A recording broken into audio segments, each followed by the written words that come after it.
Hi, I'm Charles Thomas. Welcome back to Good News Central Virginia. We're here with Linda Elliott and Susan Wanderer today, people that I kind of know a little bit. But we're talking about the WindShape camp, a departure from what you guys have done on the campus over the past several summers. And we were talking about what that schedule is going to look like.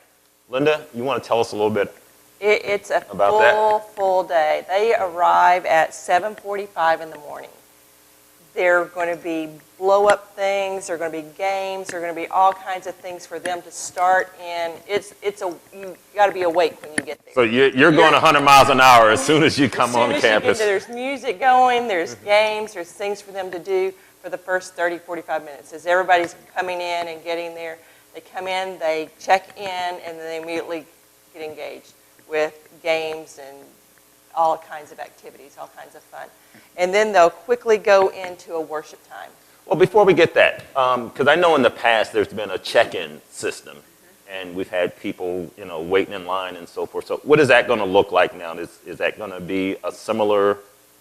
It is going to be similar. They will have a check-in place, and they'll come in, they'll check in, they'll make sure that they have their lunch, because if they don't have a lunch, I think they can order a lunch. Okay. So make sure that their kids are set for the day, and then the parents leave, and the kids. So let's make sure everyone understands. This is a full day camp. Right. Right. So it's not coming back midday and picking them up. They're going to be there from 7:45 to 5 o'clock. Okay. Okay. So after they check in and go through their morning activities, they'll start in and go inside for a worship time. High energy. There'll be skits, there'll be stories, there'll be all kinds of things going on in that, just to wake them up, just to make sure at 8 o'clock in the morning they're fully awake.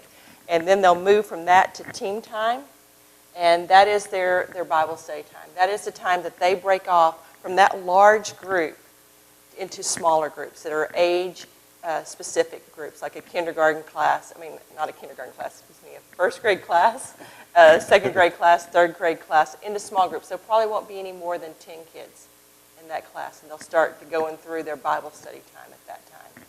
And then they'll go to village time, which is another large group time. And then they'll go to a snack time. And then they'll go to town square, where it's just crazy, off-the-wall, exciting kind of things. Then they'll move to their skill time, those skill things that we talked about. Susan listed all those skills, and they'll go to their first one. And then after that, they'll have lunch.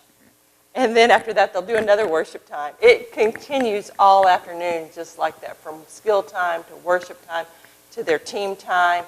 They are moving pretty much all day long. So there's really no downtime in this whole thing. It's just going from one activity to the next.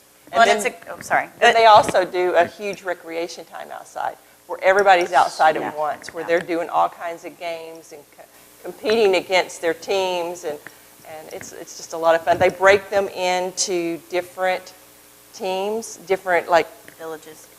First through second grade is the oceans, and then they have the Alpine group, which is the older group, and the middle group, I've forgotten what it is. Yeah. But they do competitions between all three of these all week long.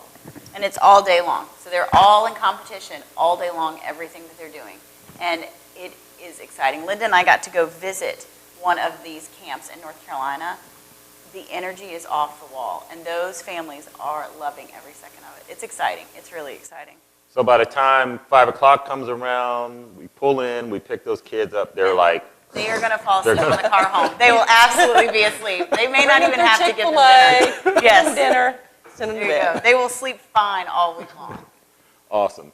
So I know earlier we talked about the age groups. I want to make sure that I was correct, because I think I mentioned kindergarten, but it's actually... It's completed first through fifth grade. So the grade that they're in right this moment and they're getting ready to complete, it's those first graders all the way up through fifth graders that they've just completed this school year we're in right now. So my kindergartner needs to wait one more year. One more year. We do have an exciting kindergarten camp, though, at Mount Ararat that's happening this summer as well. So we have things for all ages. Oh, do we want to talk a little bit about the kindergarten camp? Yeah, we have, it's preschool through kindergarten, and it's once in July and once in August. And it runs from 9 o'clock in the morning to 2 o'clock in the afternoon, a little bit more manageable for our younger kiddos. But they are going to have incredible fun as well. And that registration starts online. It started May 1st. So it's online, yeah, right now. So where would someone go to register for that? They'll go online to mountarat.org. It's mtararat.org. And they can register not only for our preschool kindergarten camp, but also for WindShape. Awesome. Well, we're going to take one more break, and when we come back, we're going to talk a little bit more about the WindShape camp and some costs, and I believe you guys even have some scholarship type things to go with that. So we'll be right back.